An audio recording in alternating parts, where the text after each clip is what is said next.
आज की हमारी कहानी है मानव जीवन और शरीर दुर्लभ है।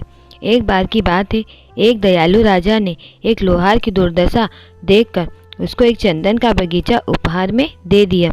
लेकिन उस लोहार को चंदन के पेड़ों की कीमत का कोई ज्ञान नहीं था, लेकिन वो ये जानता था कि लकड़ी की तुलना में उसके कोयले थोड़े महंगे बिकते हैं। इसलिए उसने पेड़ों को काटा और उन्हें कोयले के रूप में बदल के बेच दिया। धीरे धीरे पूरा बगीचा खत्म हो गया। कुछ दिनों बाद राजा उस लोहार के घर के पास से ही गुजर रहा था।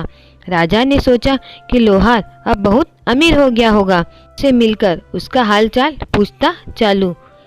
लेकिन वास्तव में देखने पर मालूम हुआ कि लोहार की हालत पहले जैसे ही है। राजा को आश्चर्य हुआ। राजा को लोहार ने बगीचे के साथ क्या किया उसका पता चला। राजा को लोहार की अज्ञानता से दुख हुआ। राजा ने लोहार से पूछा, क्या तुम्हारे पास उन पेड़ों का कोई हिस्सा बचा है? तब लोहार ने कुल्हाड़ी का हटाया, राजा को दिखाया और राजा ने उस चंदन की लकड़ी को लेकर लोहार को एक चंदन के व्यापारी के पास भेजा। लोहार को उस एक छोटे से टुकड़े के लिए बहुत सारा पैसा मिला। लोहार को अपनी गलती का एहसास हुआ तो बहुत रोया। उसने राजा को एक और बगीचा देने की विनती की।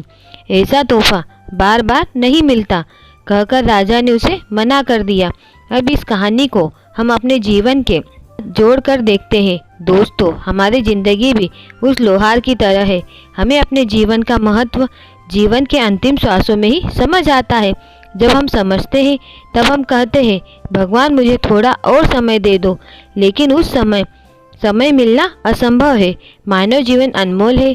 ऐसी जिंदगी दोबारा नहीं मिलेगी।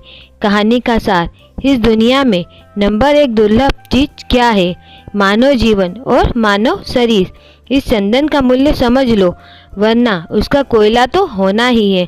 अगर आपको हमारी कहानी पसंद आई हो तो प्लीज़ वीडियो को लाइक एंड चैनल को सब्सक्राइब जरूर करें। धन्यवाद।